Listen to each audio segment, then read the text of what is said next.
Hello and welcome once again to Jacob's Toys 5-minute figure reviews. Please do like, share, subscribe, man, all of those things. All support to the channel is very much appreciated.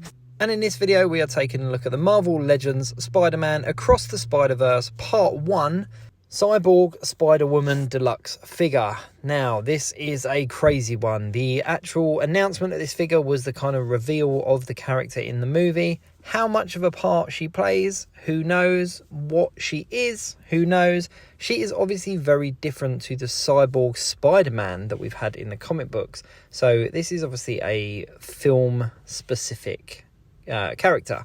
Now, she is absolutely huge, 20 centimeters tall. That's like 7.5 inches thereabouts. Absolutely huge, and the weight of the box is massive. So let's open the box up and take a look. Now, straight out of the box, she looks absolutely fantastic. There is so much detail in the sculpting. There's so many spikes and alternate bits. There's this huge gun part on her right arm. Yeah, she's absolutely brilliant. Completely pinless as well by the looks of it, which is another little added bonus. Now, the arms don't go that high because she's got this great big spiked shoulder piece and, of course, this big gun arm as well.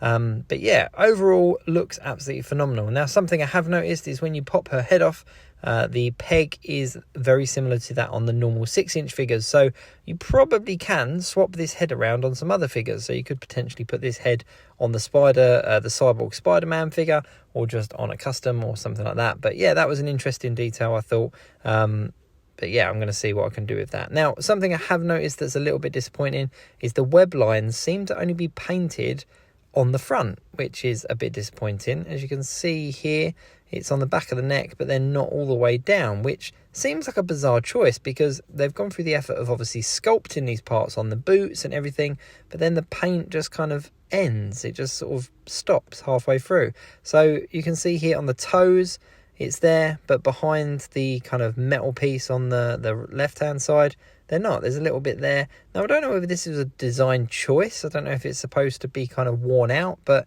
it just kind of looks a little bit unfinished.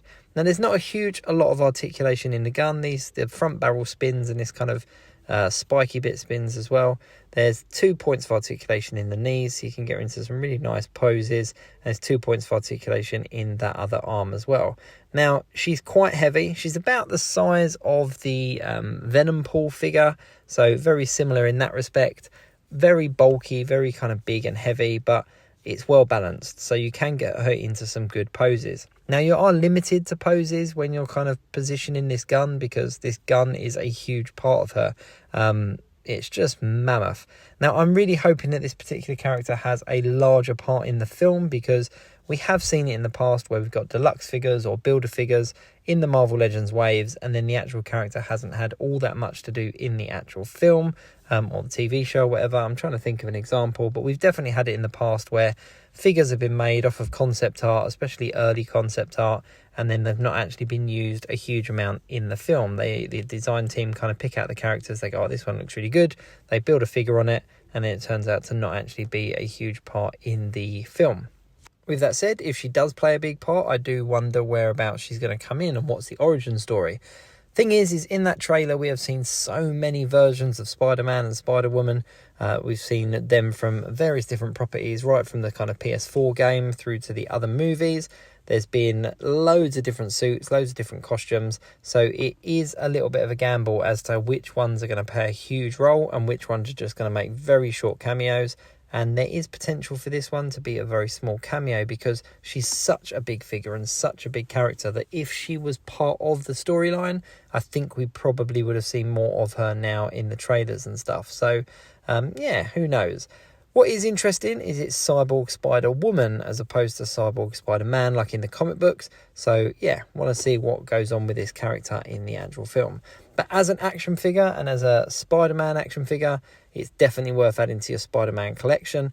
I'm a huge collector of like Spider-Man, Spider-Woman, all that kind of stuff. So I do like my Spider-Verse figures, and I think she will look absolutely fantastic as part of that setup. Definitely worth buying. It's got a very high retail price at the moment, so whether that's going to end up in a sale or whether you pick that up kind of on the second-hand market later on down the line is completely up to you. But she does come with a high retail cost, and I think overall she's probably worth it. You get a lot of plastic for your pound or for your buck. Yeah, I think she's probably worth it because she's a good figure. Anyway, thanks very much for watching. Please do like, share, subscribe, and all of those things. All support to the channel is very much appreciated. And do check out my channel for other 5-minute figure reviews, including the full Spider-Man wave. Thanks so much. See you soon.